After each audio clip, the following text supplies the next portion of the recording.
Assalamualaikum warahmatullahi wabarakatuh. Welcome to E4I channel English for Indonesia. Di video kali ini saya akan membahas tentang simple present, apa itu simple present dan kapan kita bisa menggunakan yang namanya simple present. Let's check it out. The simple present says that something was true in the past, is true in the present, and will be true in the future. Jadi yang namanya simple present ya mengatakan sesuatu hal yang true in the past ya, benar di masa yang lampau, true in the present ya benar di masa sekarang gitu ya, and will be true in the future dan benar juga di masa yang akan datang. It expresses general statements of fact and general truth ya. Jadi apabila kita ingin berbicara tentang yang namanya general statements of fact ya, atau statement fakta ya, maka kita bisa menggunakan yang namanya simple present. Atau apabila kita ingin berbicara tentang yang namanya general truth ya, atau unchanging truth ya, kebenaran yang tak terbantahkan. Apabila ada orang yang berkata tentang kebenaran tersebut, maka orang lain akan sepakat tentang hal tersebut. Jadi kita bisa juga menggunakan yang namanya simple present untuk general truth atau unchanging truth ya.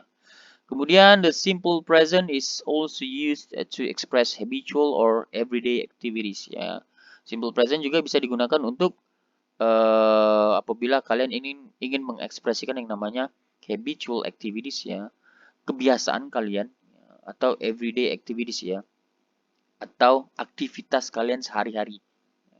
Yang sering kalian lakukan atau jarang kalian lakukan juga bisa sih sebenarnya.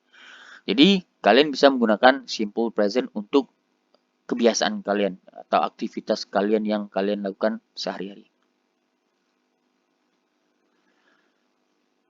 Berbicara tentang the forms ya, jadi untuk bentuk dari yang namanya simple present dia bisa menggunakan yang namanya lexical verb ya. Lexical verb ini bisa juga dikatakan main verb ya. Jadi di sini apabila dia menggunakan main verb ya, maka setelah subjek dia akan diikuti oleh yang namanya verb one ya. Verb bentuk pertama. I study gitu ya, I wait. Di sini study dengan wait merupakan bentuk pertama dari verb tersebut ya. You study, you wait.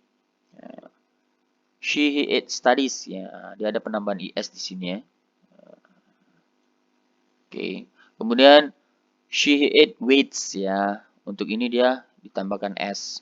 Ya. Kemudian we study, we wait, they study, they wait. The verb after pronoun she, he, it ya, atau third person singular. Jadi apabila kalian menggunakan pronoun she, he, it sebagai subjek gitu ya, atau subjeknya itu singular, ya, maka verbnya akan diakhiri oleh yang namanya s atau is. Ya, seperti yang di sini tadi ya. Dia he, she, it ya. Dia menggunakan s, he, she, it, dia s ya. Oke, baik. Itu untuk using lexical verb ya. Kemudian simple present juga bisa menggunakan yang namanya be. Ya, jadi apabila dia menggunakan be setelah subjek dia ada am gitu ya, ada is, ada are. Ya. Jadi to be untuk simple present ini hanya ada 3 ini saja ya, am, is dengan are.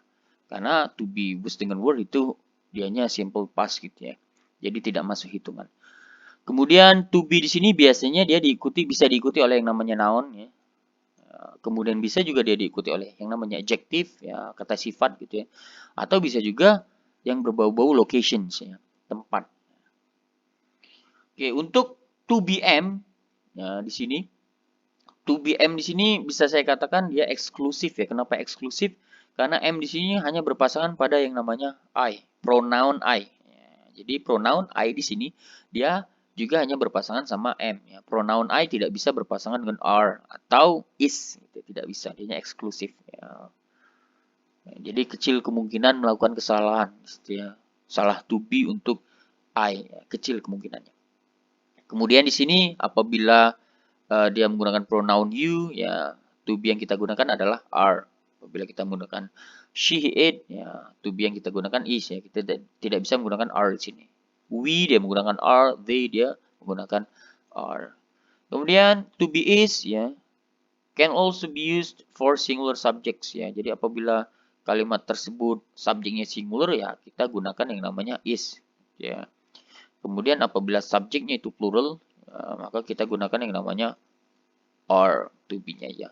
Ya, misalkan di sini to be kemudian diikuti oleh noun ya. I am a student ya. I am a teacher misalkan saja ya. Jadi a teacher dan a student di sana itu noun gitu ya. Kemudian apabila diikuti oleh adjective maka misalkan saja I am she is beautiful misalkan saja ya. Atau he is handsome ya. He is smart. Jadi smart, handsome, beautiful di situ adalah adjective ya. Kemudian locations ya. He is there, ya. Dia di sana. Atau she is in the classroom, ya. Dia ada di kelas, ya. Locations ya. Oke. Jadi ini untuk penggunaan be ya. Jadi sekali lagi untuk simple present be yang digunakan adalah am, is dan are. Ya, setelah to be tersebut bisa diikuti oleh noun atau bisa juga diikuti oleh adjective atau bisa juga diikuti oleh yang namanya locations ya. Kemudian untuk membentuk simple present ini juga bisa menggunakan yang namanya have dan has. Ya. Have dengan has di sini, have atau has di sini dia tergantung dari subjek ya, subjeknya apa gitu ya. Ya, misalkan di sini apabila dia menggunakan pronoun I maka dia menggunakan have ya. I tidak bisa berpasangan dengan has ya. You dia menggunakan have ya. She, he, it di sini dia menggunakan has ya. Dia tidak bisa menggunakan have. We di sini menggunakan have. They juga di sini dia menggunakan have ya. Kemudian untuk menjadi catatan di sini have dengan has di sini apabila ingin digolongkan ke dalam simple presence maka setelah have dengan has ini tidak boleh diikuti oleh yang namanya verb bentuk ketiga ya atau yang dikatakan past participle gitu ya, past participle. Karena apabila have atau has di sini diikuti oleh yang namanya past participle atau verb bentuk ketiga, maka tensesnya udah bukan simple present lagi. Ya, dia akan menjadi perfect, ya, present perfect. Ya, jadi harus diperhatikan apakah ada verb bentuk ketiga setelah have dengan has. Apabila ada, maka dianya perfect. Kalau tidak ada, besar kemungkinan itu adalah simple present, gitu ya. Kemudian has di sini can also be used for singular subjects ya. Jadi apabila subjeknya itu singular ya, atau tunggal, maka yang kita gunakan adalah has gitu ya. Apabila subjeknya itu plural, maka yang kita gunakan adalah have ya. Oke. Selanjutnya untuk membentuk simple present juga kita bisa menggunakan yang namanya do and does ya. Sekali lagi do dengan does itu tergantung dari subjeknya apa ya. Tidak semuanya itu bisa menggunakan do dan tidak semuanya bisa menggunakan does ya. Untuk I di sini dia menggunakan do, you dia menggunakan do, she, he, it dia menggunakan does, we dia menggunakan do, they dia menggunakan do ya. Misalkan saja I do my job ya. You do your job ya. He does his homework misalkan saja ya contoh. Ya. Terus untuk penggunaan does can also be used for singular subjects ya. Jadi apabila subjeknya yang singular kita juga bisa menggunakan does ya. Sekali lagi apabila kita tidak menggunakan pronoun I, you, he, she, it, we, they gitu ya. Terus do di sini juga bisa kita gunakan apabila subjeknya yang plural. Nah, oke. Selanjutnya kita lihat examples ya. Examples untuk general statement of facts ya. Jadi apabila kita berbicara tentang statement fakta gitu ya. Misalkan contoh di sini Mary has two sisters ya. Jadi Mary memiliki dua saudari perempuan. Ya, dia menggunakan has di sini ya. Jadi di sini apabila seseorang itu mengatakan Mary has two sisters ya. Jadi di benak si pendengar adalah Mary itu punya dua saudari perempuan. Tidak tiga, tidak empat atau lebih, bahkan tidak juga satu. Ya, intinya dia ada dua. Karena ini fakta gitu ya. Kemudian bisa juga misalkan saja she is a student. Ya, dia adalah seorang siswa atau murid atau seorang mahasiswa. Ya, intinya di sini apabila seorang mengatakan ini, maka si pendengar pasti beranggapan bahwa dia itu murid, ya, bukan guru, bukan juga dosen. Ya, intinya itu ya. Jadi di sini akan berbeda, misalkan saja has di sini dia tidak menggunakan has ya, dia menggunakan had, maka dianya akan meaningnya akan bergeser gitu ya. Berarti dianya sudah simple past lagi di situ ya. Meaningnya akan jauh. Ya, begitu juga dengan di sini. Kita tidak menggunakan is, ya, kita menggunakan was di sana padahal ini adalah statement of fact. Maka dianya akan berubah lagi ya, kira-kira seperti itu. Meaningnya akan bergeser. Ya, jadi kita harus benar-benar hati-hati dengan penggunaan yang namanya verb ya, karena apabila kita salah menggunakan yang namanya verb, ya harusnya verb pertama, tapi yang kita gunakan adalah verb bentuk kedua, atau to be yang harus kita gunakan adalah am, is, are, tapi kita menggunakan to be, was dengan were, maka meaningnya akan jauh bergeser. Gitu ya. Oke, baik. Selanjutnya, contoh untuk general truth, ya, atau unchanging truth tadi ya, kebenaran yang tidak terbantahkan. Misalkan saja, the sun rises in the east, ya. Jadi matahari terbit dari timur. Saya yakin semua orang akan sepakat tentang statement ini ya, tentang pernyataan ini. Ya, yang namanya matahari memang terbit dari timur. Ya, karena apabila tidak dari timur, maka dianya berbeda lagi meaningnya ya, intinya itu. Kemudian the world is round. Ya, bumi itu bulat. Ya, jadi yang namanya bumi itu ya bulat gitu ya, tidak datar. Ya, saya yakin setiap orang akan sepakat tentang hal ini, gitu ya. Jadi apabila kita ingin berbicara tentang general truth seperti ini atau unchanging truth seperti ini, ya gunakanlah yang namanya simple present, jangan tenses yang lain, ya, karena meaningnya bisa jadi akan bergeser. Oke, baik.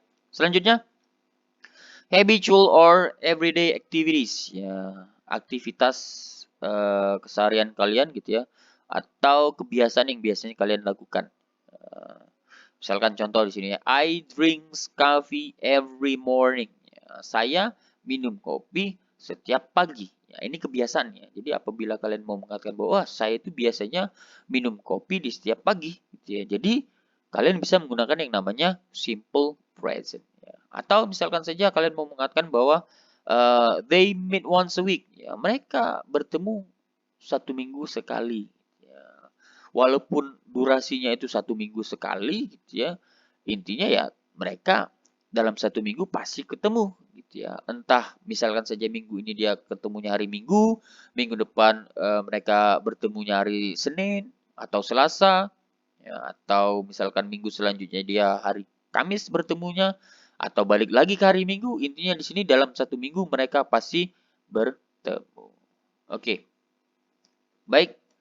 Jadi sekali lagi saya rangkum, apabila kita itu mau berbicara tentang yang namanya general statement of fact gitu ya, statement fakta, maka kita bisa menggunakan yang namanya simple present gitu ya, karena dia fakta. Terus apabila kita ingin berbicara tentang yang namanya general truth ya atau unchanging truth, kita juga bisa menggunakan yang namanya simple present. Unchanging truth ya, kebenaran yang tak terbantahkan. Intinya apabila kalian berbicara hal tersebut, maka orang lain akan sepakat. Intinya itu. Kemudian apabila kalian juga ingin mengatakan yang namanya habitual or everyday activities ya, kalian juga bisa menggunakan yang namanya simple present. Oke, baik. Sekian pembahasan saya tentang simple present gitu ya. Mudah-mudahan materi yang saya sampaikan dapat dipahami. Apabila ada yang ingin ditanyakan, silakan ajukan pertanyaan di kolom komentar. Jangan lupa like, share, dan subscribe. Sampai jumpa di video pembelajaran bahasa Inggris selanjutnya. Thank you for watching. Bye-bye.